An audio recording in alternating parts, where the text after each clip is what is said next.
Hopefully the presentation is just loading as we speak. Can you all see that now?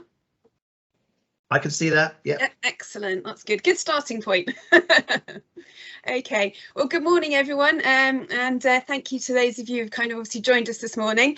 And hopefully this will sort of follow on from what Deb has been talking to you about just now as well.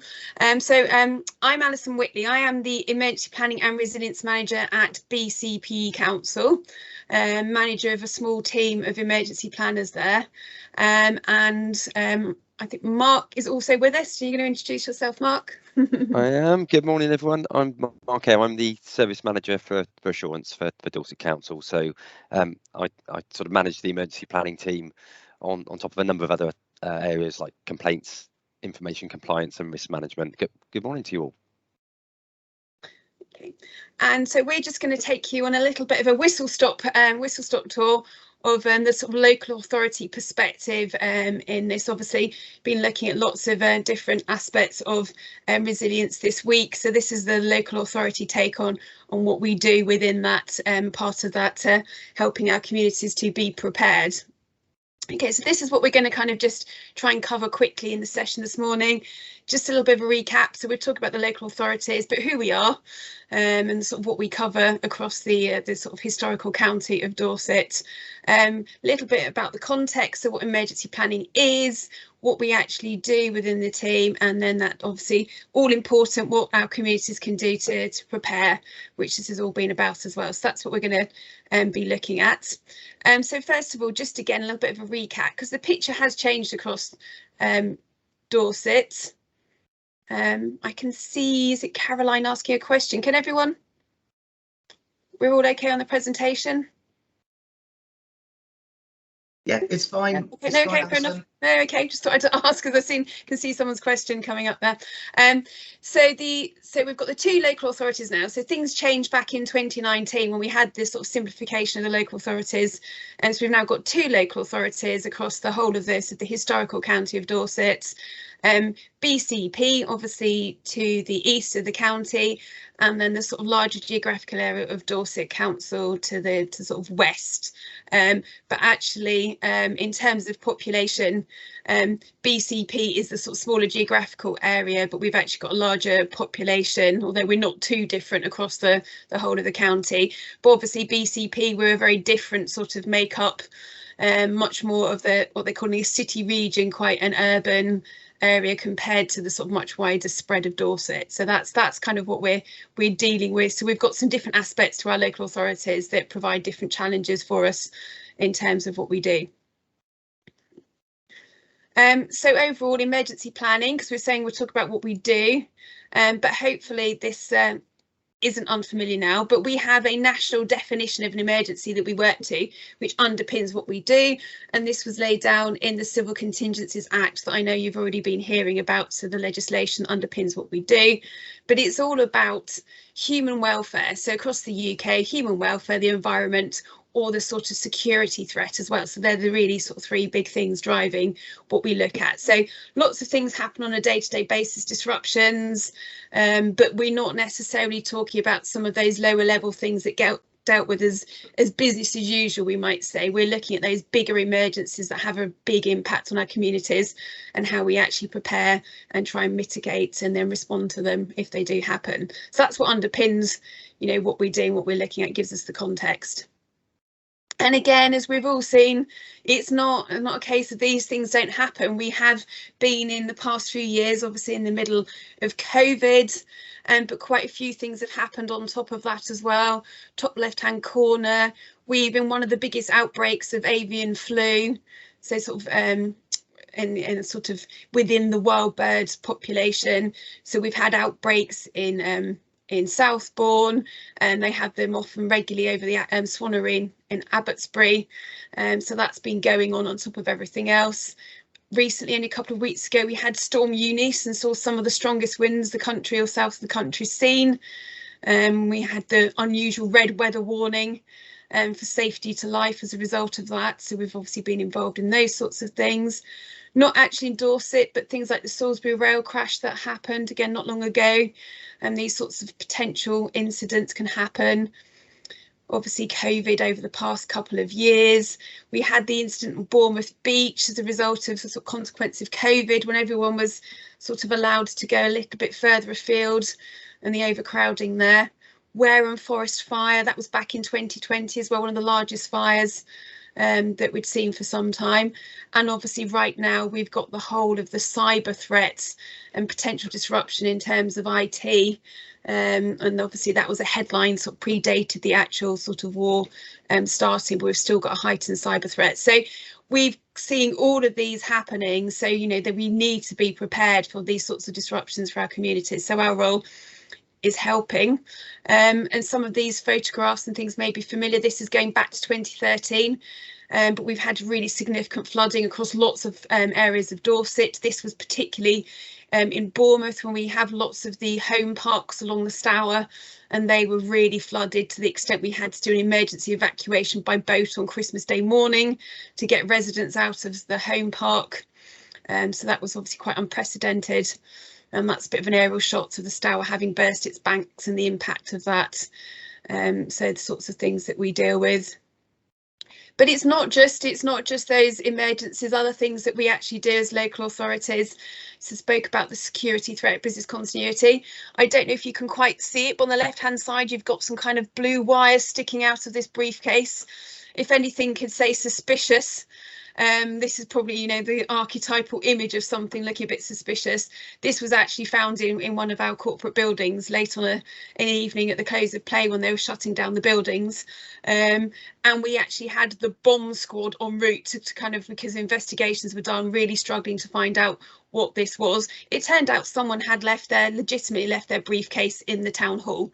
But again, that could have been a really big potential response. Could have meant some of Bournemouth town centre was closed off for a number of hours as well. So we get involved in these sorts of things as well, where the public safety and security an issue.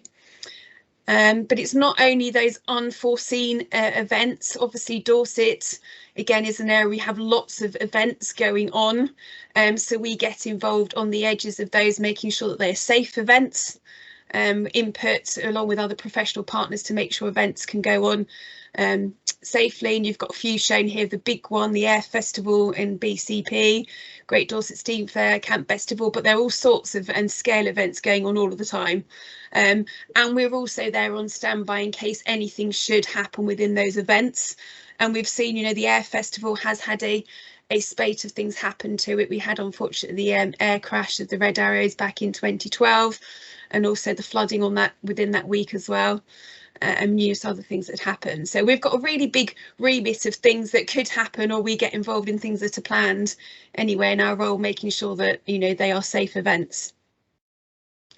Okay, so that's kind of a bit of context in terms of what, you know, what we're planning for. Mark's now going to hand over, talk a bit about some of the, you know, why we do this. Brilliant, thanks Alison.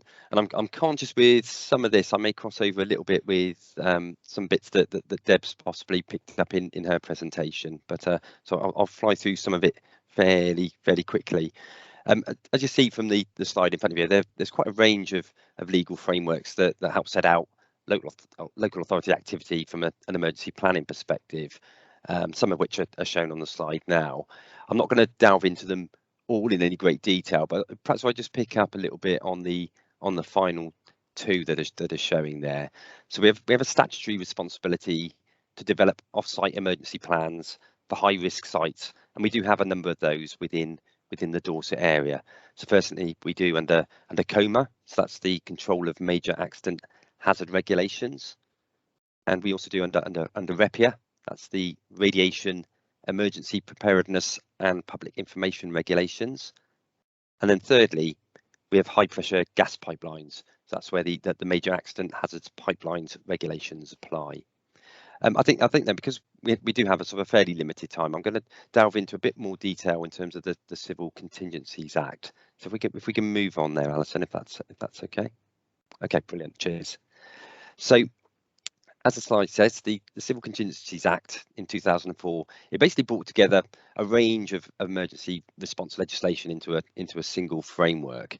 It was prompted largely, I think, by a number of domestic service threats that were not sufficiently covered by by the previous legislation. So if we take perhaps the fuel protests of 2000, mass flooding in 2000, and then the outbreak of foot and mouth that happened the following year.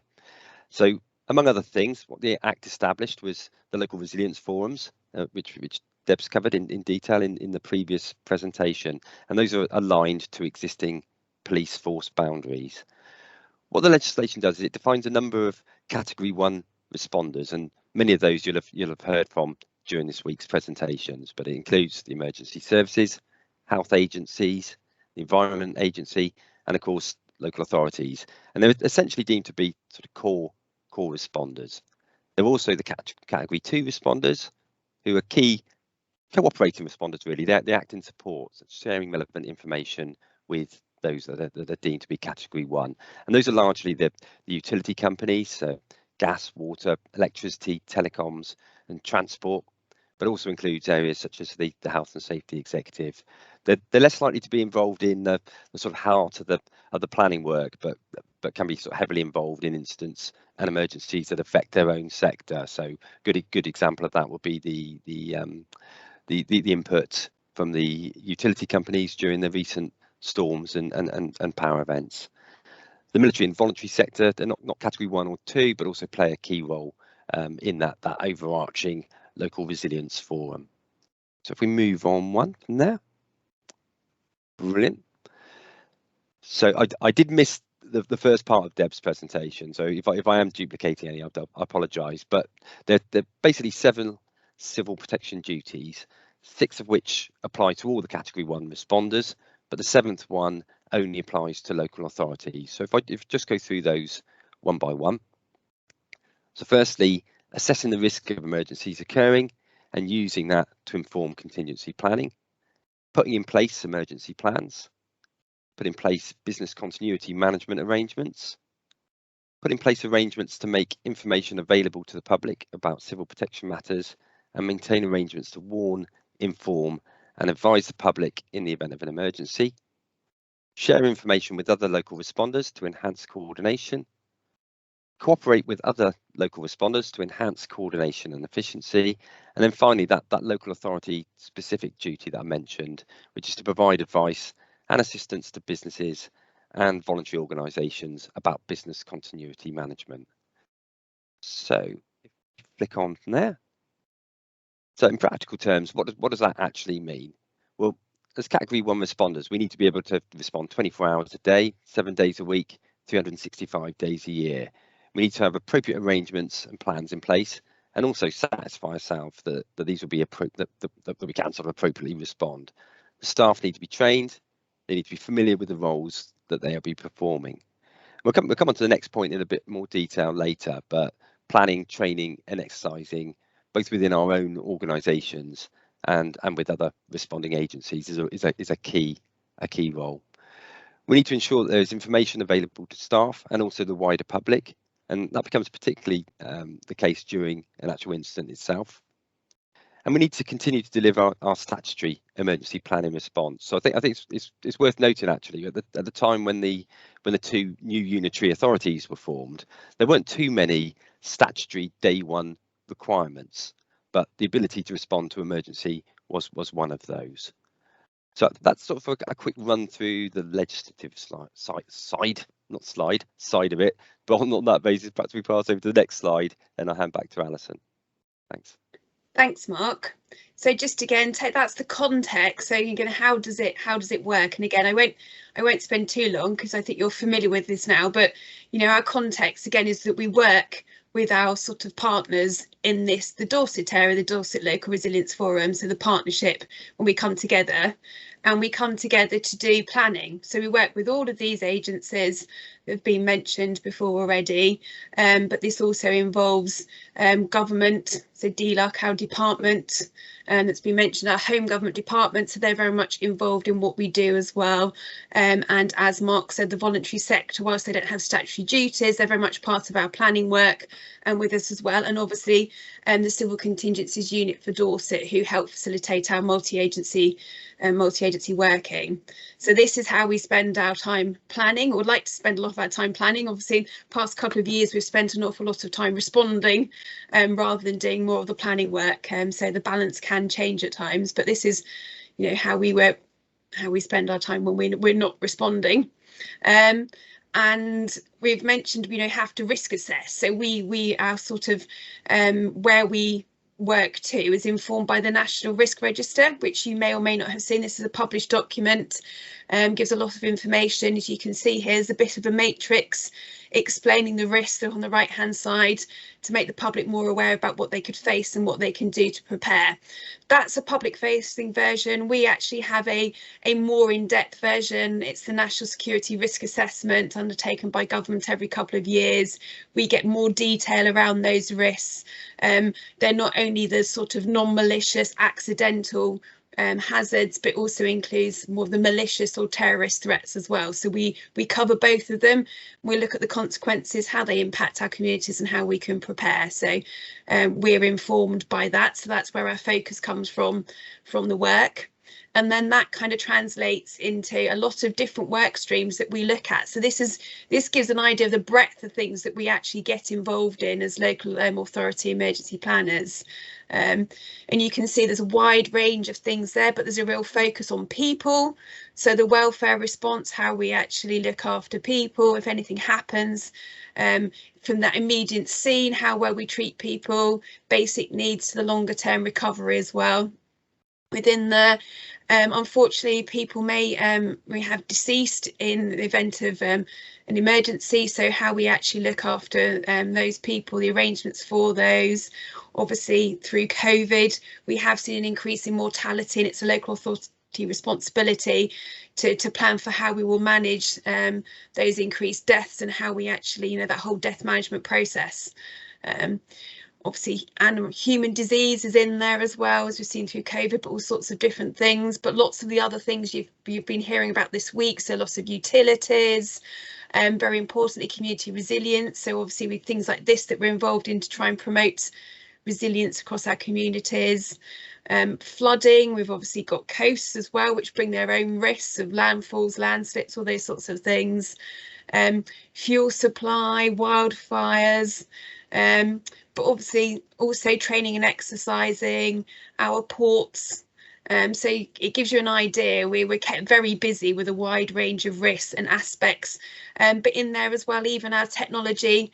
At the end of the last presentation, you were talking about our shift to different ways of working, but we're looking at how we can use drones in our emergency response, all those sorts of things as we move forward. So we get involved in a really wide range of things, all making sure that we're prepared to deal with any eventuality that could occur in our communities.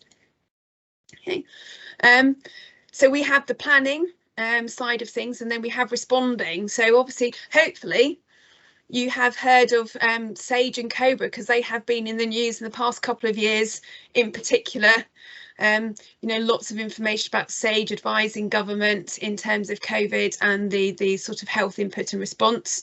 So they are the high level, and COBRA, they're the high level response, national response that sits above what we do locally.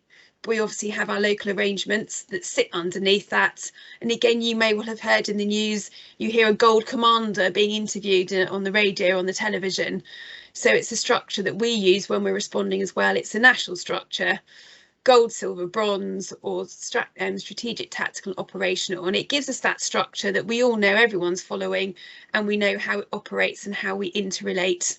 And so it's like that quick way of understanding how we can work and provide structure and clarity in what we're doing. So that's obviously very important, but we need to obviously make sure that we our staff know how to respond in that instance. I know we're going to talk a bit more about training, but obviously it's a different way of working to usual, particularly for local authorities who are a lot more consultative, collaborative.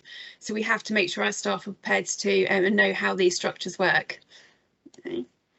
And in response to the local authority, So beyond the planning, if we actually get into it, our role is all about using our resources available to the council to support other responders and organisations, so we have the most effective response. Very much about caring for the community, so we're people focused, so all of those aspects. And in COVID, again, we've picked up all sorts of things that we've, you know, hotlines, the volunteering, community response, all these sorts of things that we've been leading on as a local authority. We have a role to restore the environment as well, so the built environment around us, that sort of thing, how we get our communities back if something awful has happened into a degree of normality. And we lead on recovery, because you have the sort of immediate response, but as we see, a lot of emergencies can have a long-term impact, and that moves to the local authorities to coordinate that response and over the months or years after an incident as well. So that's our kind of primary role within the actual response side of things, beyond the being prepared and planning. So all the sorts of things that we can do, again, it's about bringing all of our resources. So very much providing humanitarian assistance. This might be setting up centres for temporary evacuation, temporary shelter that people can go to for the kind of essentials after an emergency, or the longer term advice and guidance. It may be supporting friends and family who've been involved in an incident, maybe people who've lost family as well, how we support those. Traffic management, the highways, or the road network. And again, most of Dorset does not have strategic highways, so it's a local authority responsibility for manage most of the roads. Emergency transport, those who are vulnerable or most vulnerable and need our help in emergency. And we had a good experience of this in Storm Eunice. How could we support people in our communities who are actually without power for quite a few days? And how do we identify those who are most in need and need that support? So those sorts of things. Again, very much working with the voluntary agencies, faith community, and our own local sort of communities and volunteers who want to take part when something happens. So the whole community response. All sorts of specialisms across the council, so building control, environmental health, port health. Both local authorities are the port health authorities for our ports and airports, roles within that. Animal health, public health, and obviously public health, our director of public health, I'm sure lots of people saw videos from during COVID. Waste management, all these sorts of things. Warning and forming has already been mentioned as well. Obviously the coroner works, we work to the coroner and the local authorities and providing all of the support to the coroner and the role that she undertakes. The clean-up, you know, from coastal pollution or a site clearance, all of that comes to local authority. Again, we have to focus and make sure that we can deliver the emergency response for those critical things to keep our communities going. And the long-term recovery, and obviously the community leadership, because we have councillors and they have an important role to play in this. So it is a vast picture of the resources that we can bring to support an emergency response, and often maybe not recognised in quite the same way, but we are very busy in the background doing a lot to support our communities if something happens. Okay. I'm going to hand over to Mark now, though, to focus in on some of that training and exercising side of things that we've how we prepare our staff. Brilliant. Thanks again, Alison. So I think the planning element of it is obviously a really essential part of it, but without training and exercising, what confidence do you have that we, you know, the plans will actually stand up, that we will actually be able to respond? So if we move on into the next slide. So exercises, they can range from desktop-based discussions, mini tests, to full-scale live exercises. The photo on the slide now, I know that'd be very familiar one to Alison, who participated as an evaluator of the local authority response, which was Exercise Unified Response 2016. But as I say, not all of them will be on this scale. Many will be more desktop-based. They tend to consider a range of scenarios and evaluating the extent that the plans and the response were actually effective. And of course, continuing to improve the plans based on our learnings is a real essential bit, which probably leads me on to the next slide. Okay, so whether we're talking about exercises or from actual emergency events that do occur, that learning element is really key. So at both a local authority and multi-agency level, we will hold those debriefs that Deb's touched on earlier. We hold those following instance.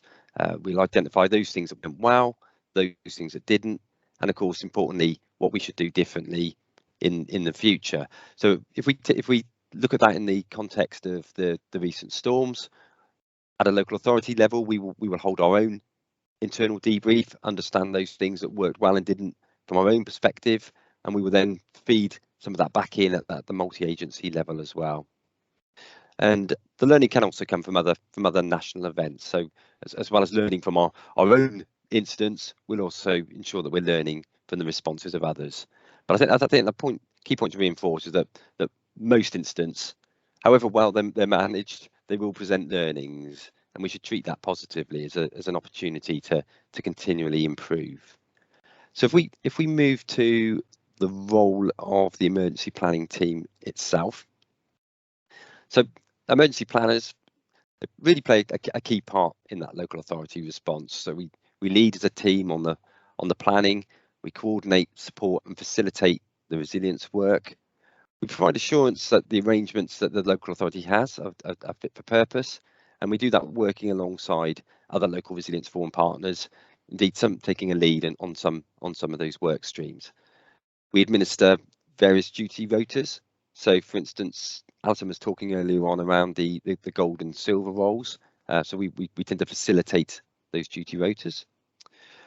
More often than not, we tend to be the first point of contact during an emergency. And when that happens, let's say 24/7, we pull together the necessary resources to respond. And we act as tactical advisors to those gold and silver officers.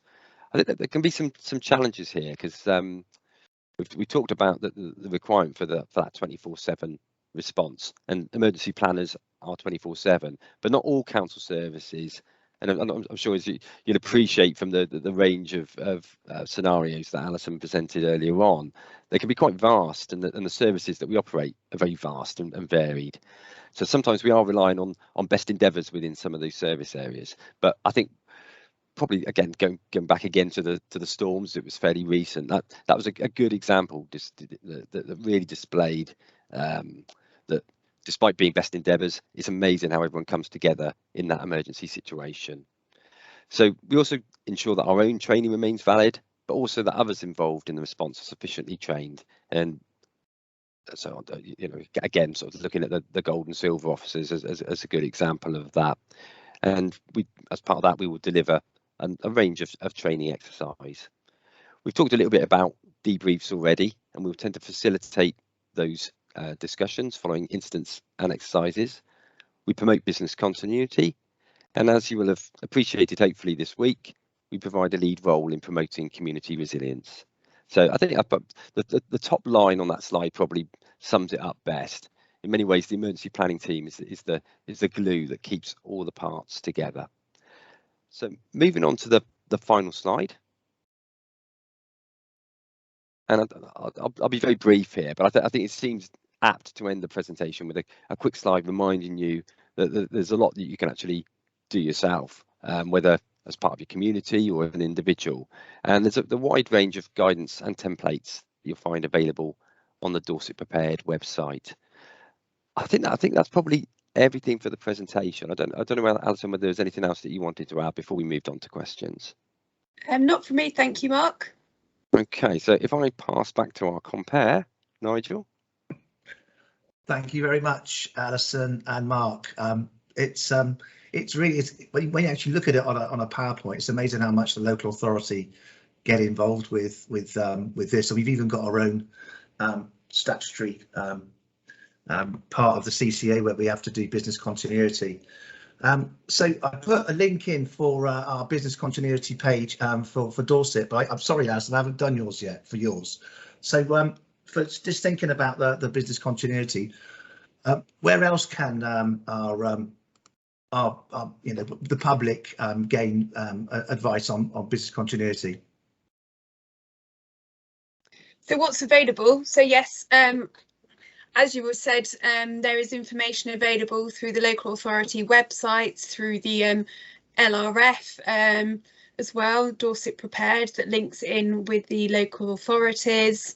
You can also, there are various sort of national level bodies as well, but we actually try and link through to a lot of the information through our websites as well, because we obviously have a role to promote this and signpost, but there's a real wealth of information through other organisations, so we provide that link through to a lot of that information. So at the moment, obviously, in terms of the cyber risk, there's an awful lot of information nationally that's being made available to business and the public, and the National Centre for Cyber Security online. So it's about the different types of risks and where the best place to go, and so we try and signpost people to that information. And again, that changes as risks sort of become more heightened, and we make that information available. But the local authority is a good place to start, so we will add that in our linking as well for people. It's already done as quick as a flash. Listen, Matt has done it, so we've got thank you, Matt. Both links to